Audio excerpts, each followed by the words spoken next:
Welcome everyone to the PRSA Southern Arizona Chapter Networking event for May 2020. Thank you all for joining us because your work is award worthy and we are about to show you how. Let's hop over to the Impact Awards. So yes, I am the Impact Awards chair this year. I'm super excited for this year, for 2021. Last year, we introduced a new brand right in the middle of pandemic season. So I'm super excited to get to show everybody all the cool things that we've done this year. And like, it's been a heck of a year for everybody. And one of the things that has sort of been really inspiring for me in pandemic is seeing the awesome work that's coming out of PR and marketing and communications here. So what better time to showcase it and celebrate it than right now? I'm so excited to have you all here. So I'm going to share my screen real fast. We do have a little presentation put together for you. So I'm going to pull that up. Give me a holler when you can see it. You should see some clouds, some impact. Holla!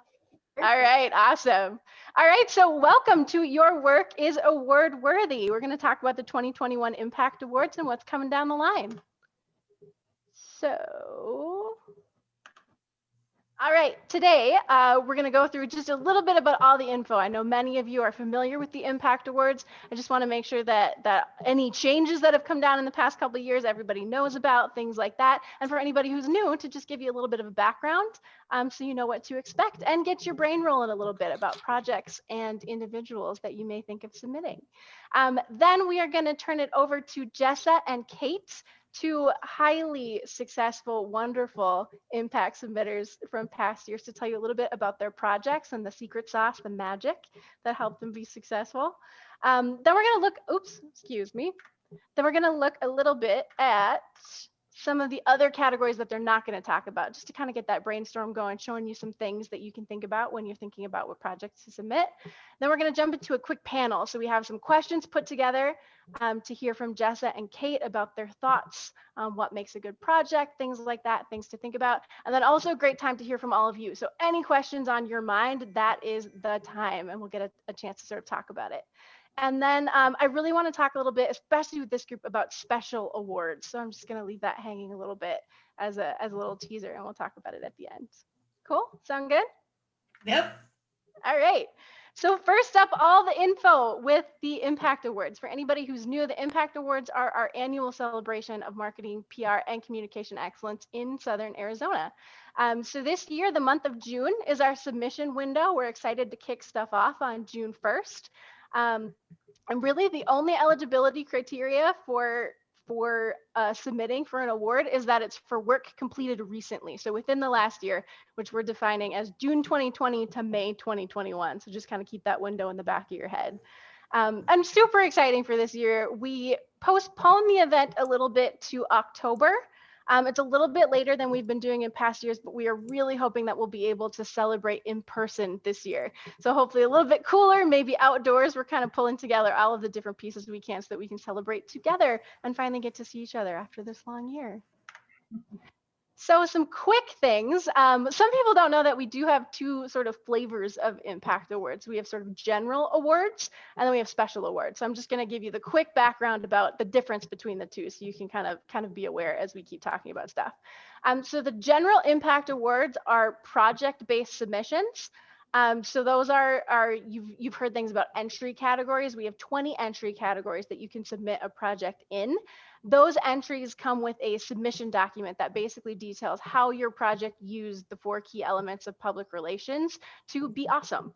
So that's research, planning, implementation, and evaluation. And we'll talk about that a little bit more. But really what you need to know is that the general impact awards are for projects, and those can be submitted by individuals, by teams, or by organizations. But projects is your key.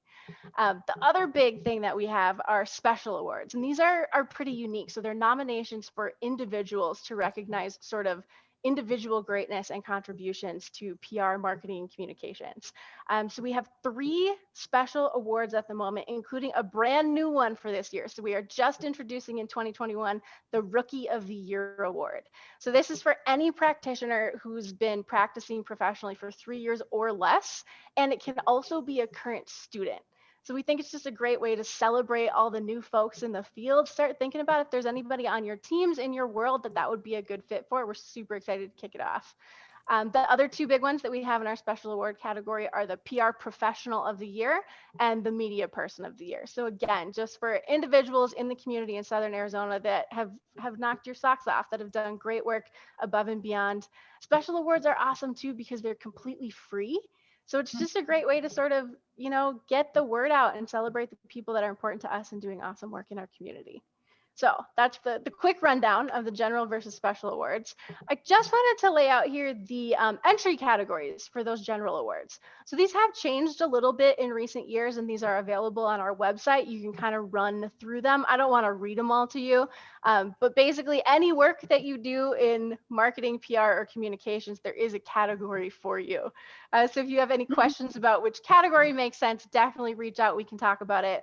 And you can submit one project in more than one category if you feel like it would be a good fit for more than one.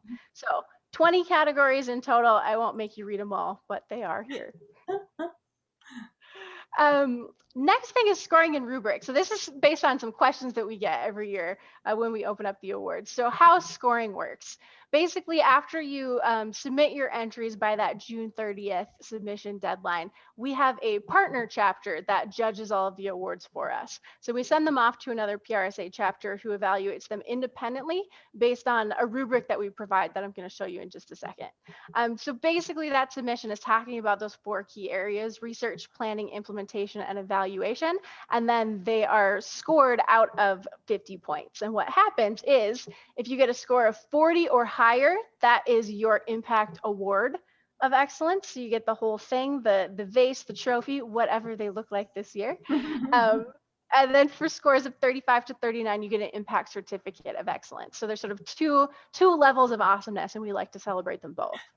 And then out of all submissions every year, the highest scoring submission across all categories receives the highly coveted Best in Show. And that's really cool because we get to send it along then to the Western District, and they get an opportunity to consider it for further recognition then on sort of a higher district level as well. So that's the quick rundown. I do want to really quickly hop out of here. Let me know if you see a rubric. Did we just hop programs? Yep. So I'm not going to read the whole thing to you again. It's a lot of details, but this is just to show you a little bit of how the judges evaluate those submissions. So there's a page for every category, the research, implementation, everything about it. And it just breaks down for you sort of what the score expectations are. So we definitely recommend before you put your submission together, while you're kind of thinking about the projects that make sense, and definitely as you're doing that, pull up this rubric. It's available on our website, and I can show you how to get there, just to kind of see what the ideas are and the type of things that the judges will be looking for. So scrolling through, you can see research has sort of, is your purpose clear? Did you do research? Definitely, a key component of research. What types? How did you sort of evaluate them and compare them? And then what was the impact? What was the so what, the point that you got from all of your research that informed the way that you implemented the rest of your project? So lots of information here to look at. Not going to read it to you, but I think really useful in terms of kind of knowing what the expectations are and helping you plan for your submission so that it has, the best chance of getting that coveted impact vase. So let me hop back over into my PowerPoint. So that's a little bit about general information and about scoring. Are there any questions before we sort of hop on to the next portion and I stop talking? All right, if any pop up, give me a holler or put it in the chat. So next up, this is kind of the big deal. This is where things are really useful. So we have 2 wonderful past winners who've agreed to walk us through their submission process. How did they select a project? What did they consider? And how did they put together these winning submissions? So first up, I would like to introduce the amazing Jessica with my favorite photos of all time. I think the one on the right is Cookie Monster. It is my favorite PRSA photo of all time. So Jessa Turner is the Director of Communications at Tech Parks, Arizona, and has a long and successful history with the Impact Awards. So Jessa, handing it over to you for the next part of the presentation. Thank you for that beautiful introduction and that quite embarrassing photo, but anything for good PR. And that's why I took the photo and sent it over, because You guys put in a lot of hard work to do what you did last year while we were all in quarantine. So I thought that was the least I could do, is just kind of show how excited I was for all that. So thank you. I also want to say Catherine has done an excellent job with that measurement tool that you all have right now. So I would say the first thing to do is take advantage of that. I am a student at heart, so I always want an A on my paper, and that's the best tool that you'll have. Whatever I say, you might forget, but the tool is really what I reference all the time. And I didn't have that tool because it's just being put into place now. Last year, I've just looked at some old award submission notes that I've received from judges of previous awards and used those. So it's really those categories. So I approach I think I have a love-hate relationship with award submissions in general, because as PR professionals, we know we need to do it. It's time consuming. We have more work, but we love it because it's a nice way to show all that in one comprehensive package. Sometimes I don't have the opportunity to put together a real well thought comms plan, but when I'm doing the award submission, it all comes together. So I approach every award submission with the challenge and the solution. And I wanted to show off what we did for celebrating women at the Tech Park. The challenge was gender equality and empowering women. And what's the solution? We gave an opportunity for women to share their success, providing a platform and encouraging people to support them in their message and also amp up. Plus, it's a super fun campaign that we do every year. And this is an opportunity for us to show that it's award-winning too. So approach your submissions with challenge and solution and how you rose to that challenge. And then I'll give you a little taste of the submission. I always suggest that you make it really readable. Just like you would write a press release, you want to put all that good information where people can view it easily. We don't know how many other submissions people are judging, or if they're going to be able to pull out. And then you saw in the rubrics, there's these items that you get judged for. And if they can't see exactly your research methods, then your submission doesn't have as high a chance to win. So make it readable. And this is just a little snapshot. You don't really even have to read it, but I just felt like it was really readable for the person who was judging it. And with that, I went back and I analyzed each one of those categories to the nth degree. I put in some data points. You can kind of see at the bottom left where we had numbers on our Facebook accounts and how we increased. Those were really good measurables, because if your item isn't measurable, then you lose a lot of points there. And I think, and this is one thing I've heard in the past too, is that even if you didn't do something, if there was a reason why, you can still address that in your submission. So if you don't have budget, don't just gloss over the fact that there was no budget around your campaign. Maybe you say that this is a grassroots campaign and there was no budget formulated except for some in-kind work that was received from so-and-so and so-and-so. So I really encourage you to do that and make it as creative as you can while you're telling your story, whether it's visually or with numbers, however you can get it to be impactful, if I could use the pun. That's part of my secret sauce. Also, I always will call whoever phone number I find on the website the day of the submission and ask them questions. I am not afraid to call internationally, nationally, of course, my local folks, and say, I have this question, I can't get my payment to go through, or I'm really at like an 8 size font. Can I go over the allotted, and I'll just push it up so you can see it. Whatever my silly question is at the moment, I'm not afraid to ask. So I would also suggest that you use your tools and contact the people. I think they expect it, but I don't know, because I'm always on the other end of the phone. Always. They always do. See, awesome. Yeah. And this is a little snapshot from what we did. And this is a super fun campaign. Each person's story is told as we amplify how they got to success.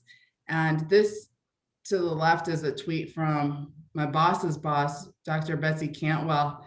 And she had such a fun time doing this. But as you can see, like she is a Twitter, like she is so good at Twitter and her following is fantastic. So the impressions and all those numbers, it really was a good opportunity for us to amplify the story.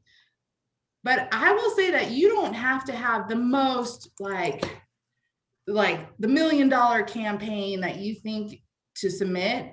Your work is worthy of an award, regardless if it's highly seen or if it's just something that you did off the cuff. But if you can identify how you did it and why you did it and the purpose for that, I would suggest that it's worthy of an award, or at least to be recognized by your peers, because we all know that there's a lot of behind the scenes work that goes into that. Can I add to that just a little bit? Because the best part of Impact has actually been judging other chapter submissions. So other chapters, you don't ever judge your own submissions. Another chapter does. And there's a whole system in place to pair up chapters. And last year, I could not remember who we judged. It was in California. It was at Central California, like Fresno area. And one of the highest scoring submissions, it was a small campaign done for a little independently owned gym. They opened a fitness center. And did you do that one, Christine? And it was, they did not spend a ton of money. They were not billboards and ads and TV commercials. There was no famous person for it at all. It was a grassroots, but they did such a good submission talking about their research was data on the gyms in the area and how they felt there was a place for them. And they opened this gym, and it was the most simple, low cost campaign and one of the highest scoring submissions of the entire chapter last year. It was so good. And it really, at the time, we all kind of said, this should be a model for everybody, that the work you're doing, you think you're just doing your job. So it's not really award worthy. Like if you do a good submission and follow the checklist of stuff, it very likely is award worthy. So I always tell people, don't underestimate what you've done for the year, because there's probably something you've done. And that was one of my favorite campaigns, because it was like no budget at all. And like one little person, this little independent consultant, and it was a great submission. So I was going to chime in and say, yes, that's so important. I mean, not that we all don't love AdFed too, but they're looking for pretty.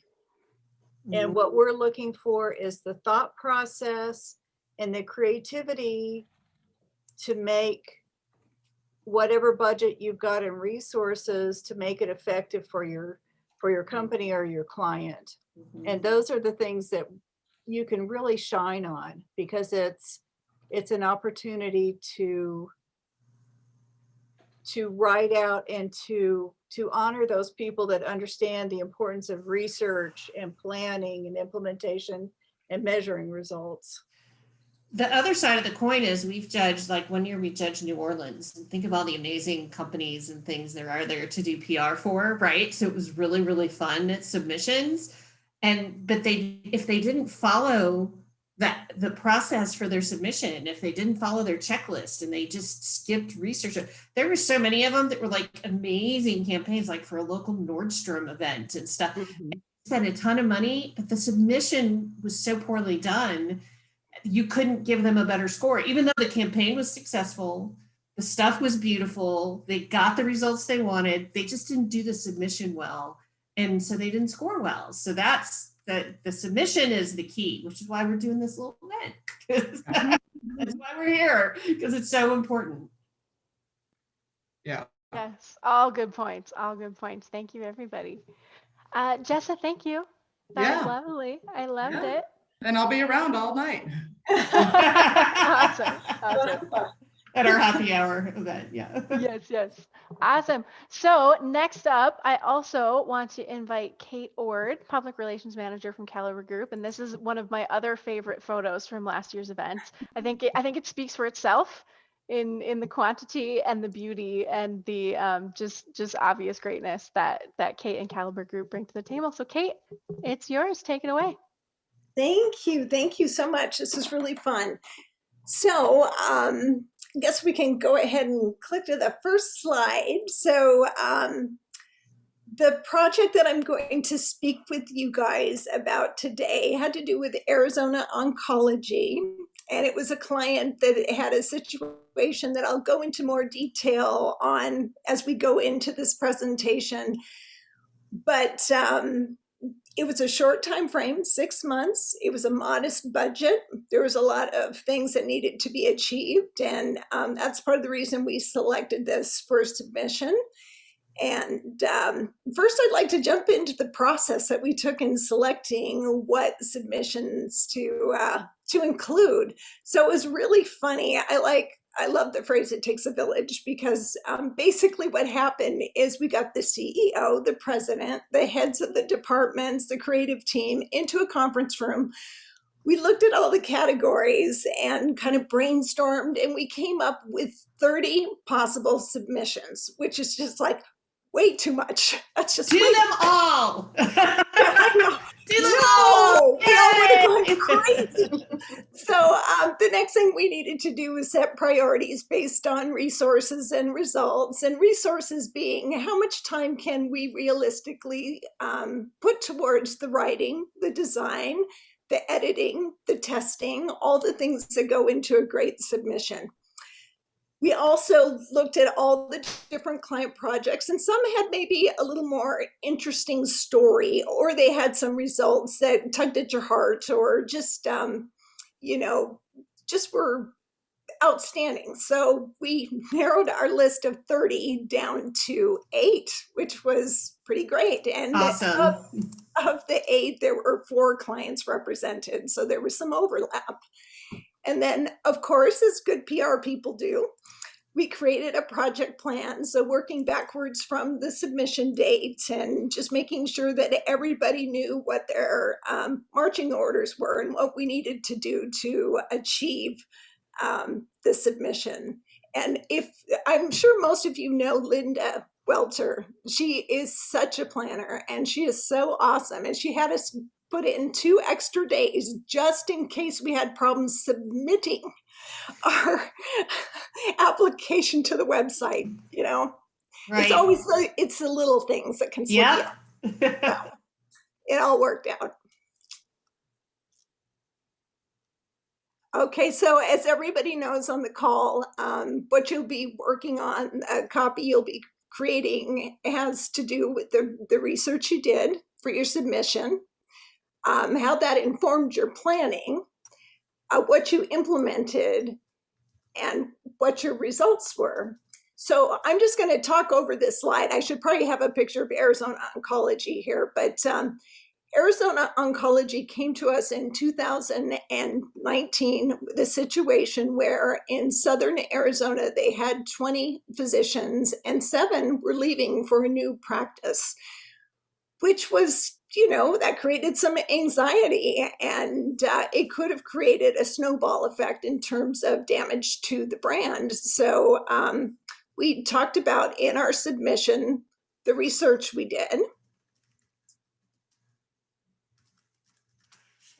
And we focused on our discovery session and how we had a series of 3 discovery sessions, having the right people in the room, from administrators to physicians and partners and employees, HR people, the legal team, marketing team, to look at, who are the stakeholders?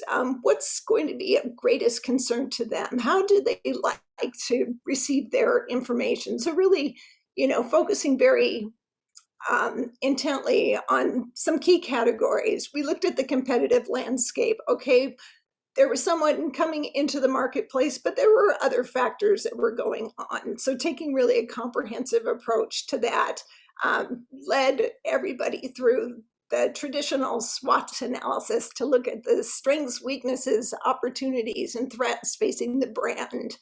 And based on the information that we put together, we also went one step further to create target market personas to really guide how we spoke to people, how we delivered information. So in the research section, I think we did a pretty good job of just talking about, our approach to gathering information. So for the planning section, we felt it was important to include the critical components like the goals. So our goals was to protect, to elevate, humanize, and localize a really beloved brand that was in some trouble. We talked about our objectives. And so immediately, for example, a short-term objective would be assuring employees that they still would have a job, that they had opportunities ahead for them at Arizona Oncology, and that things were in place to, shore up the situation. Longer term, we wanted to bring strength to the brand and attract new people to the organization.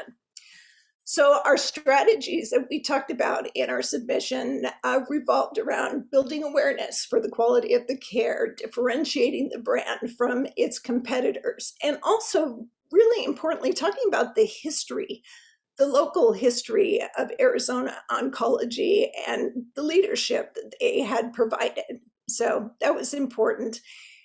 And then in terms of our audience, just really getting it down to the basics in terms of who we're talking to, employees, patients of those physicians who are departing, future patients, referral sources, the media.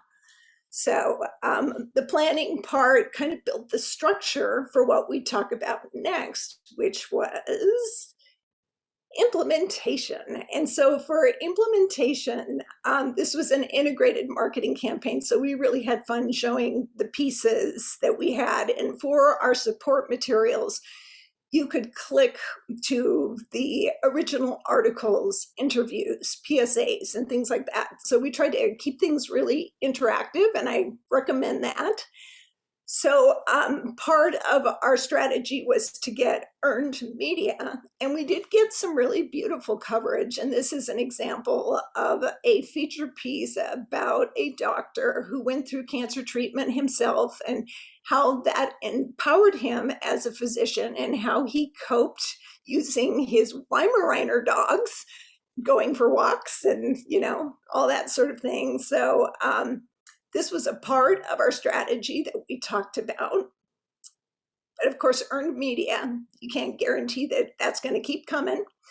So we also added to our strategy and explained that we used sponsored content.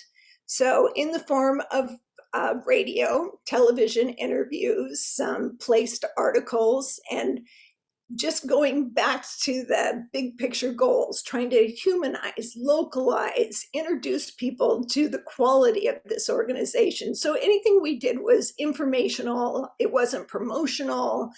We had real people. We highly orchestrated everything just, to get the best effect. And it was helpful. So sponsored content was a part of what we did. Then we described what we did for our paid content. So for advertising, just kind of coming from the same place, using real people, using approachable language, not having a hard sell. What we're trying to do here is attach to people kind of on the emotional level. Because when you think about it, for cancer care, you want to go see somebody who's not only an expert, but who feels like a really good person who's going to care for you. So that's an example of our paid. We also had outdoor advertising in the form of billboards and bus wraps and other pieces. And it was really sweet, the comments we would get from people about, hey, I saw Dr. So-and-so on Oracle and First. And, it's interesting to look at the visuals because, who wouldn't want to go have care with these sweet, compassionate, obviously really smart people? So outdoor advertising was a fun part of this campaign. So when you're completing your submission, of course, you're going to be judged on lots of different things. And there's KPIs in terms of things that you want to plan ahead for. Because if you want to capture this information, you need to talk to your client ahead of time and make sure that you have what you need in place to capture social media engagement and reach, social shares, media impressions, brand mentions, keyword rankings. Did website traffic go up? So these are just some of the key performance indicators that the people looking at your submissions might want to see. And I think with public relations, sometimes it's really difficult to have some of the specific things, but it's getting easier. And if you're lucky enough to have a program like Cision or Meltwater, of course, they can help you gather some of this information. Otherwise, it just takes a little more work.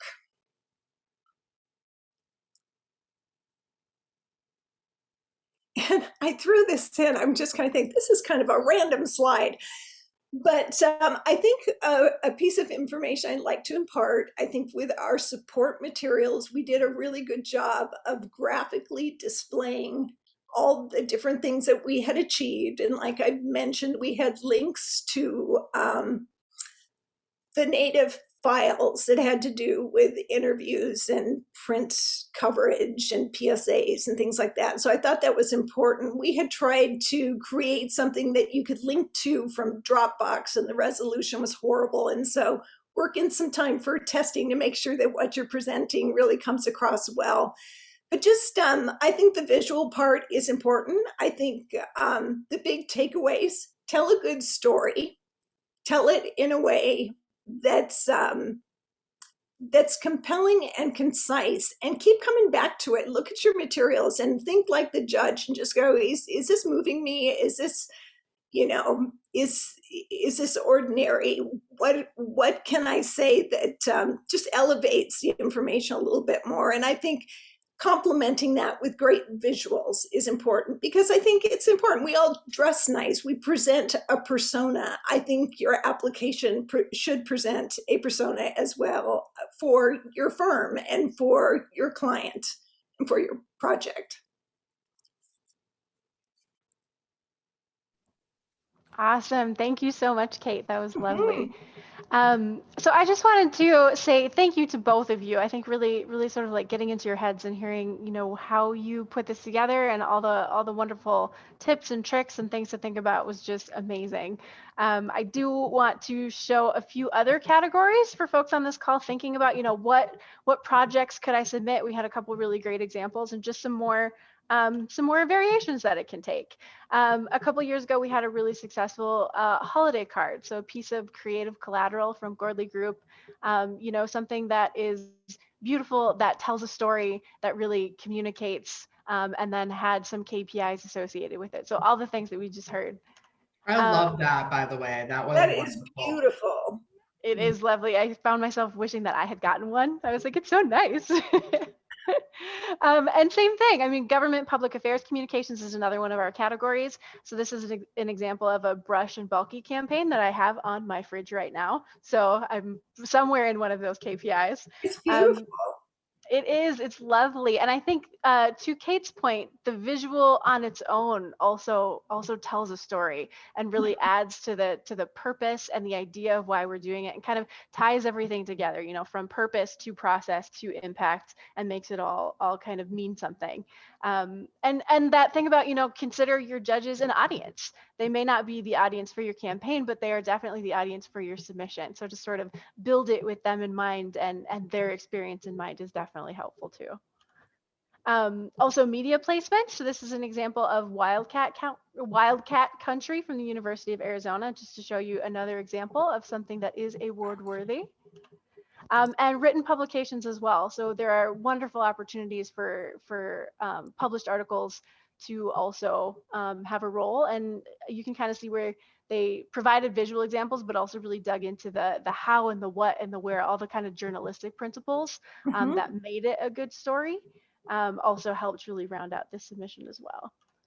And social media communications. We just added this category as like its official own category last year, but definitely in pandemic world, we've seen social media become even more important than it was 2 years ago. So social media communications also, this is an example from Sun Construction and their social media plan. Also a great thing, worthy of awards for its communication awesomeness. So yeah, those are just a few examples. I'm going to pop out of this presentation so that we can see our panelists' beautiful faces while we ask them some questions. So get your questions ready, get them ready in the chat if you'd rather type them in. I have some prepared, but by all means, jump in. Let's have a conversation. So for our panelists and anyone else, I know a lot of people here have also participated in the Impact Awards, so feel free to jump in. But my first question, how do you decide which project or projects to submit, and what makes a project a good candidate? It's a good question. It's a good question. No pressure. I know we're just going to jump to the heart of it, but I think that's kind of like what's on everybody's minds right now. So we know about the awards. Where do we start? I think it's helpful to have a group of people get together, the people who worked on the campaign, to really get a variety of perspectives. And, is this a great story? Is it better than this story? What about the results? What about the visuals? I think some naturally rise to the top, but also at the same time, some of the smaller things, like the graphic that we did for the 25th anniversary for Tech Parks, that tied everything together. It was a story about a graphic. So it was a simple piece that did some heavy lifting. Yeah, I like the measurables. I think that's really key. Can you measure it too? Yeah. Did it work? Mhm. And if it didn't work, you can measure that too sometimes. So I have heard stories that people have submitted campaigns that were a flop and still received an award because of all their work that they put in towards it. It wasn't a flop because And to explain why. I mean, that, and what lessons did they learn from that? How to do it differently the next year? Definitely. And a project that doesn't necessarily succeed in your KPIs can still be really rigorous in that process, and why you did it and the strategy behind it is still awesome. Great points. True. Christine, yeah. I'm encouraged that organizations that maybe are one-person departments and like you're saying, don't have don't have big budgets or aren't working with agencies, can absolutely look at that rubric and see examples of where their own work definitely qualifies, and don't necessarily, if we're fortunate enough to have a team, can meet with the team and talk about the dozens of projects we've done over the years, but smaller shops can look at that rubric and have that conversation amongst themselves the one person themselves, and really see how they can apply too. So I'm encouraged by that too. Definitely. And I think if you are a one-person shop and you want a brainstorm conversation, I mean, this is our networking event, so by all means, like, pull one of us aside, let's have a conversation. We all love to talk about PR and projects. Yeah, so we do. it's a good group to do it with too. I would say too, maybe this is true confessions time, I don't know, but we had a Best in Show one year, which was a campaign about drinking and driving on Halloween and what a growing issue that is, and safety related issues to this company I worked for. And we were short staffed and didn't have a lot of time, and we knew our market and our audience because we'd been doing this for decades, like a really long time, right? We knew it, but it's not like before we launched into this PR campaign that we documented the market research about the market. Like we knew it, but we didn't do that before we put it all together. Like we're just lighting our hair on fire and running around like doing PR, right? And we had a great campaign that had a lot of success. And so I'll be honest that when it came time for submissions, I reverse engineered a little bit what that data was. Like I knew it and we use it all the time, but I hadn't really formalized that when we did the campaign, and I actually did that for the submission, and I'm not sure that's bad. It was all true, and it really was, but I did reverse engineer components of how that process worked to put the submission in, and I think that's okay, but if you don't, you can tell me. No, I think it's great. I'm not giving back my word, though. I appreciate you saying that, Kathleen, because It is a little bit like that, especially when you're, a one or small shop that, Yep. intuitively, and some of the research, is it formal, is it informal? Well, some of your informal research is conversations, and you might not have a formal benchmarking Right. study. I have Call a it a question focus about group. that. Yeah. So, do you have any examples you can share around internal communications campaigns that have done well, or projects that have done well? I do. Oh, good. I judged one from another chapter that was so good that I saved it somewhere. I downloaded it and saved it. So Jenny, I'm gonna look for it, Okay. email it to you. They did Okay. a whole redo. Well, it was internal communications in terms of they did a whole rebrand for their employees of their company and all their materials that they had. Oh, was it Sunt? Nope. It was Okay. another chapter. It was another chapter. Okay. So I don't know if that's exactly what you're looking for in internal communications, but Yeah, I brought it up because I joined South 32 about 2 years ago, and when I got there, their internal communication, I joke about it now, but it was like CB radios and some bulletin boards. right. And outhouses. Like, is anybody in there?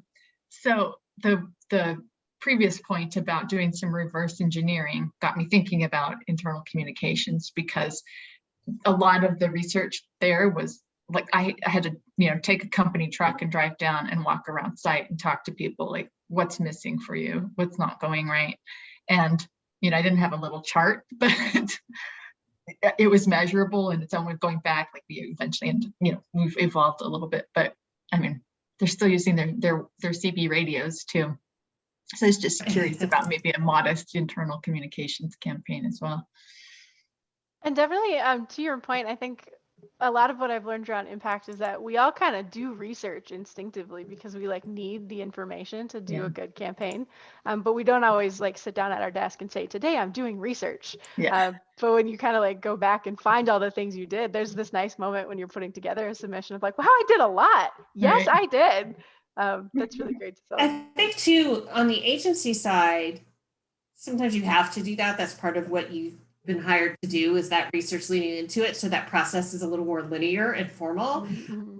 You're internal and you don't have research, and you don't have again, you're just kind of making it happen. So yeah, don't be afraid to look at things that were success and think, Or pandemic starts. Yes, exactly. It's a lot more internal communication. Exactly. Right. Yes. Exactly.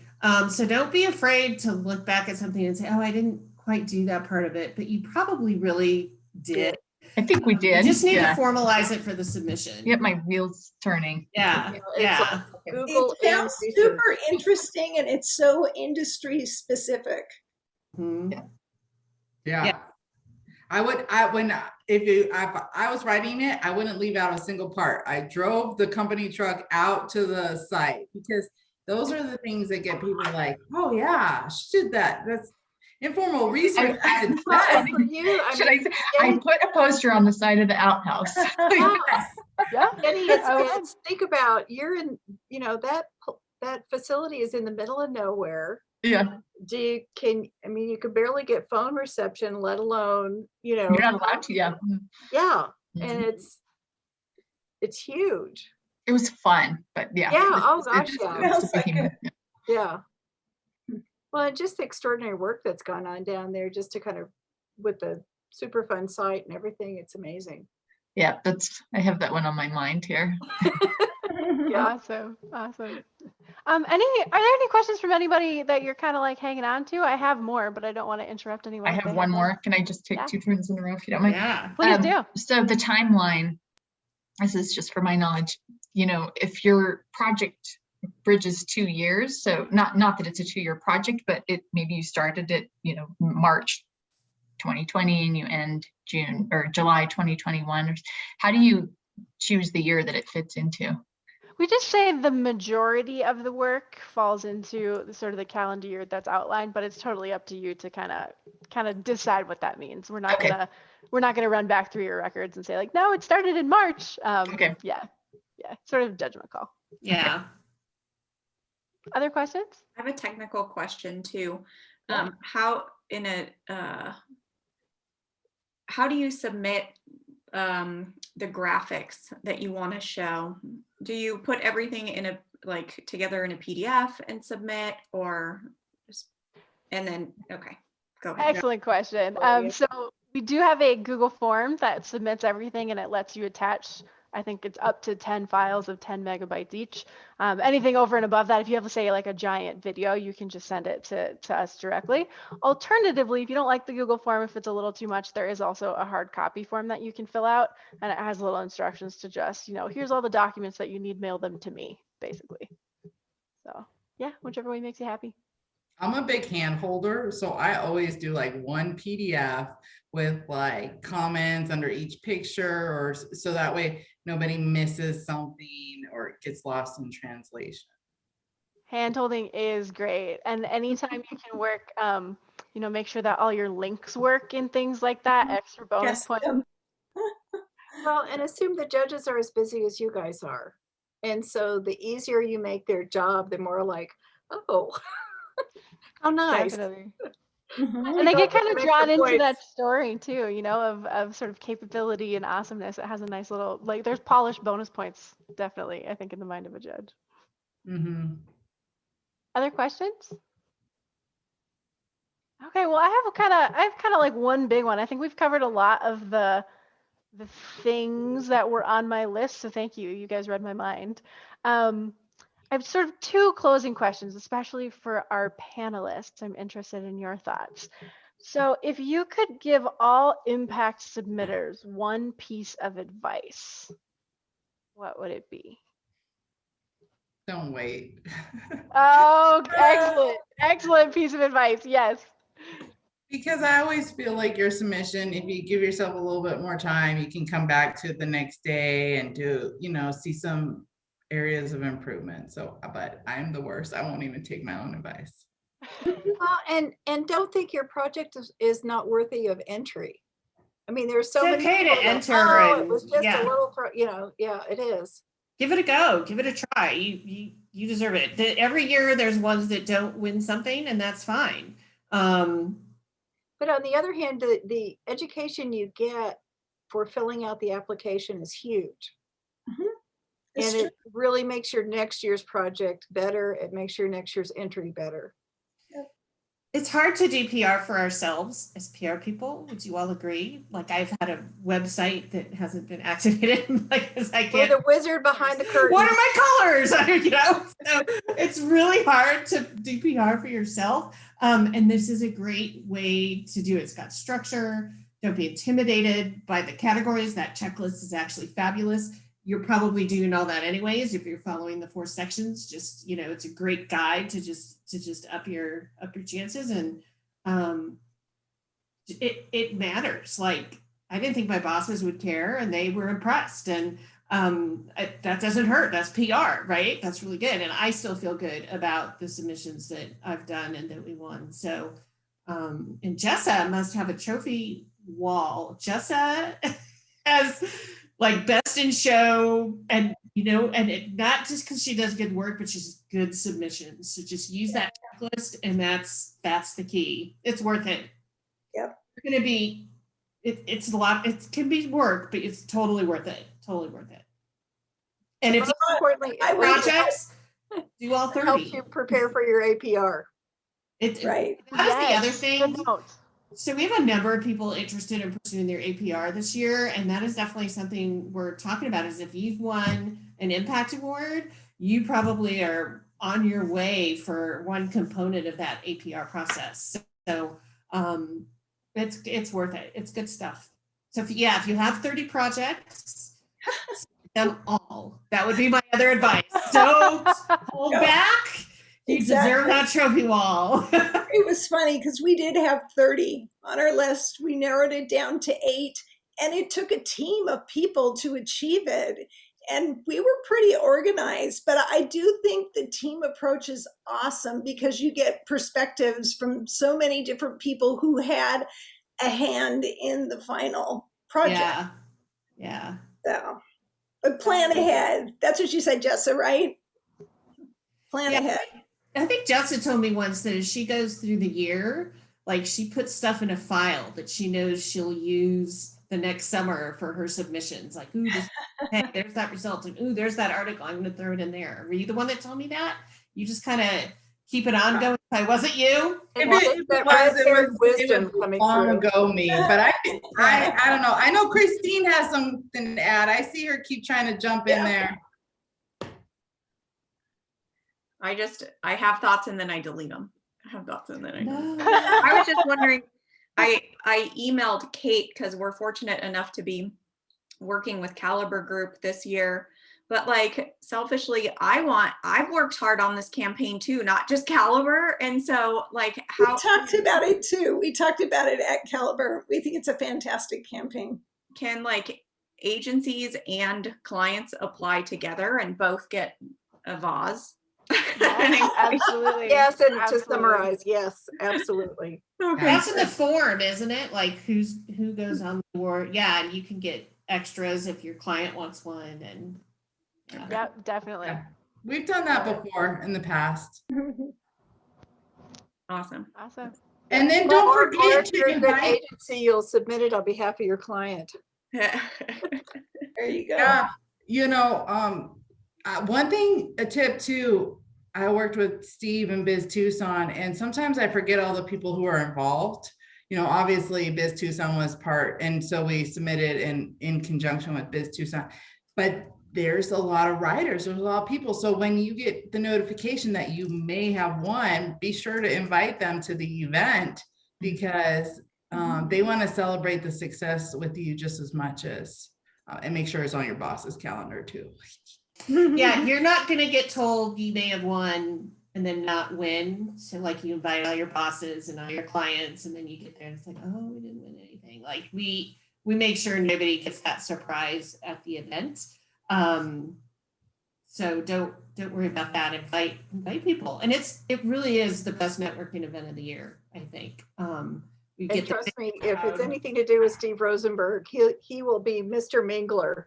Yes, yes. yes, he will. So a huge compliment out to the team that put together the mini events during COVID with the Indeed. cookies and Catherine, confetti. yeah, she's right there. Yeah. Yes. So you really made Okay. it fun. Thank you. Oh, You did good. an I'm so amazing glad. job. I'm so excited to see you all in Squares person must be this year. different configurations because Oh you're my pointing Yeah, she's right to there. nowhere.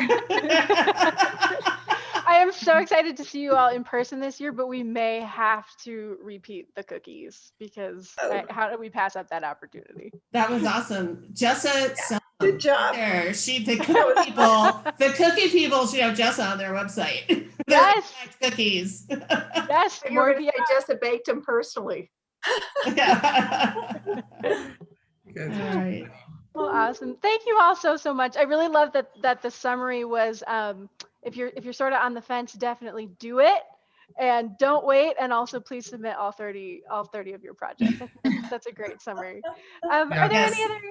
any other questions, anything on your mind, anything we can help with? Everybody feeling good? Excited for impact season? Yay, it's this time of year. You can do it. Awesome. Good to see you guys. I'm Great. going to head to my Thank next you. meeting. Thanks so much. All right. So hold on. We're not saying Thanks. goodbye. Wait. Don't go. Wait, You can't go yet. Who okay. left? Jan left. We lost her. That's She's okay. packing. That's all right. I'm just going to talk about her actually now. Anyway, so just real quick, wanted to wrap us up by saying thank you to Catherine, Jessa, Kate. Thank you so much for sharing today and getting us excited. Thanks for the discussion from this group. It was very helpful. I know for me and probably will be for others too as they watch this recording back. So stay on top of the PRSATucson.org website to get your submissions starting June 1st. That's next Tuesday. Also, registration is now open for our next month's professional development program. I just put the link in I hope that was the right link. Somebody click it, let me know. Put the link in the chat, but it's also on our website now at PRSATucson.org. And it is called The Power of Four, a back to basics roadmap for getting your communications or marketing plan on track. and Jan Howard and Jessica L from New Point Marketing will be doing a presentation on what we've talked about a lot today, and maybe not in the exact terms, but I think we've said the exact terms a few times. The 4 elements of PRSA's model to help you create strategic and well thought out communications plans: research, planning, implementation, and evaluation. So a lot of us need to be reminded of some of these elements. Sometimes this is also great for your colleagues or new PR professionals, communications folks, also good even potentially for your executive team to know why we do what we do when we're putting these elements together. So that is Tuesday, June 8th at 11:30 to 1. And it will be held virtually, and please share information. We'll be sending out the invite in the next couple of days, the formal one, but you can register online right now, and it'll also prepare us for next year's Impact Awards, because we'll then have all the steps for going forward. So that is the end of my advertisement.